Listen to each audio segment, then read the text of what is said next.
Hi guys, Victoria Husit here with VK Consulting, and today let's talk about PPP loan forgiveness. Let's discuss what is PPP, what is 8 weeks and 24 weeks, and actually look at the loan application forgiveness. By now, everybody knows that President signed second stimulus package, and as a part of this second stimulus package, second round of PPP loans will be offered. Originally, PPP loans were offered for small businesses to pay for their qualifying payroll and non-payroll expenses. And depending when did you receive your disbursement, you can use different time periods. So if you received your money prior to June 5th, you can use 8-week covered period. If you receive your money after June 5th, you can decide. You can use 8 weeks or you can use 24 weeks.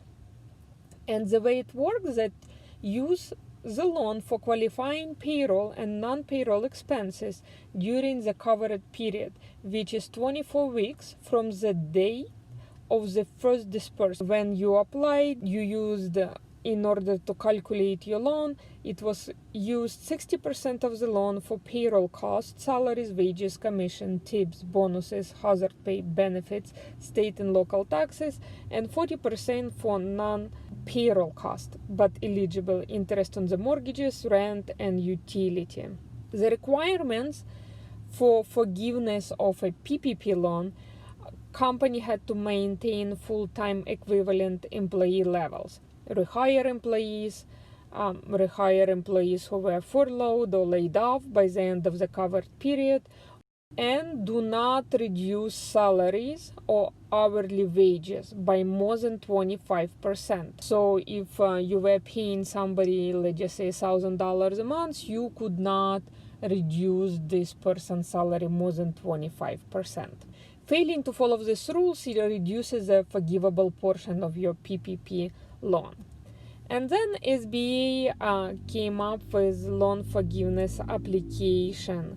This application been revised a couple times, but the main part of it is that you can go on a SBA website, pull out an application form, and do a calculation and see how everything works. So what's included in payroll cost? The total cash compensation you pay to your employees, gross wages, employee health insurance as you paid as an employer, employee retirement plans contributions that you paid as an employer, state and local taxes assessed on employee compensation, and total amount paid to owner-employee, self-employed individuals. So that's basically how you calculate your payroll. Number 2, enter the total amount of mortgage interest. If you have any, line 3 is enter the amount of rent or lease payments if you have any, and line 4, enter the amount of utilities payment you made during the covered period.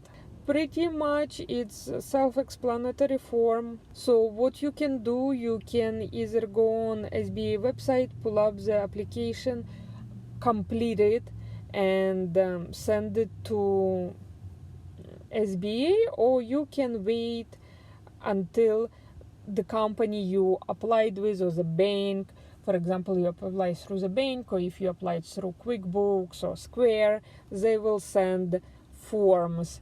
What happens if you don't apply for the forgiveness?